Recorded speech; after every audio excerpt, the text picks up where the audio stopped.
Hello, Mr. Beard here with your class recap for Thursday, January 10th. We started today with the bell ringer over what are some important elements of a good speech. What goes into that A speech or that memorable speech? Yesterday we looked at when are times you'll give speeches. Today we looked at what makes a speech good. We came up with quite a few things. I don't want to give you the big list because I'm going to walk you through the notes very quickly. And a lot of the things we came up with on that list went into the notes of what makes a good speech. Your random fact for today is the King of Hearts is the only king without a mustache. Bet you did not know that. Why did you need to know it? You didn't. It's just a nice fun little thing to do in the warm-up. Alright, so what goes into a speech that makes it successful? Well, let's talk about some of these things. The first thing is approach.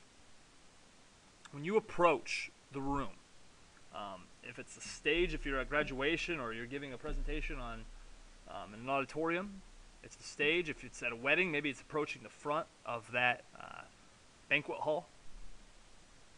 So you walk up there. You want to give yourself a good posture, stand in control, quiet, but making eye contact with the audience.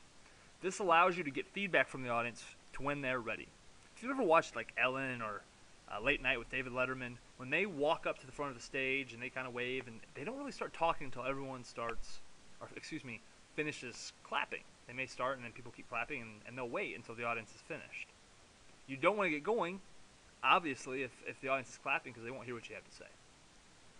Volume means everybody in the room and every part of the room can hear you.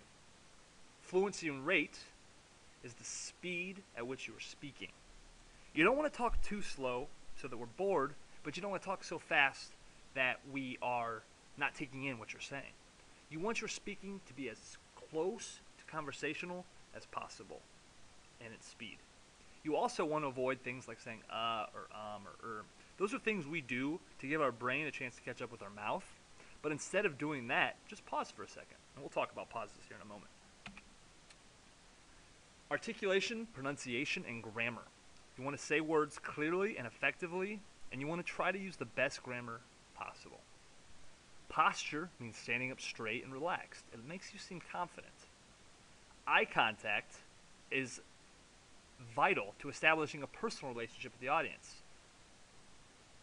It also allows you to receive feedback from the audience. If they're maybe not understanding you, it may show on their faces. If they're bored, maybe you need to speed up or gloss over some of the dry facts that you're giving us. But it's important to know kind of how the audience is receiving what you're saying.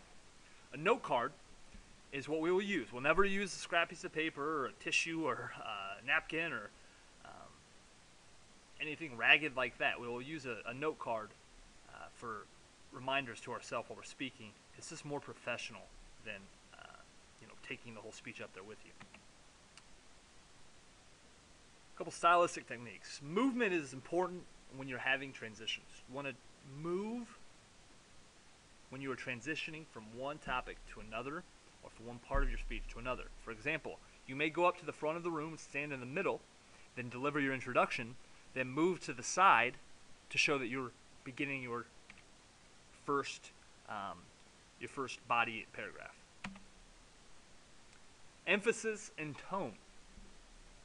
You want to emphasize key words and phrases that you think are important, but emphasis should fit the content. Vocal pacing, again, talked about speed, is vital so that you do not lose the audience or bore your audience to tears. So you want to have that conversational rate is about the sweet spot. Pauses are how you allow yourself to gather your next thought. They can be used for emphasis. For example, if you are telling a joke and you pause directly before the punchline, could add power to your punchline. If you are delivering a story that is suspenseful, you could pause before the dramatic revealing, which will add suspense to your story. Or they could just be used to allow your brain to catch up to your mouth. Pauses should typically be 1 to 2 seconds. and they are a very powerful way to engage the audience. Facial expressions are vital to drawing us in as an audience. You know, if you watch a speech on TV and you turn the volume off, you can often tell if it's a good speech or not just by their body language and their facial expressions. As human beings, we love to subconsciously watch other people's facial expressions to gather meaning. Prestige means you appear confident, competent, and you're sincere about what you are saying. Gestures are those hand gestures you use to add emphasis. And once we looked at the elements of a good speech, we watched a good speech to see those elements in play. Jimmy Valvano, as a famous college coach who died of cancer, and this speech he gave at the 1993 ESPYs is memorable because he died shortly after, and it also happens to be excellent. So we looked at the elements we were just talking about and how they come into play in this very memorable speech of a famous coach who is dying of cancer. After that, we briefly discussed our next assignment, which I will review in our class recap for tomorrow.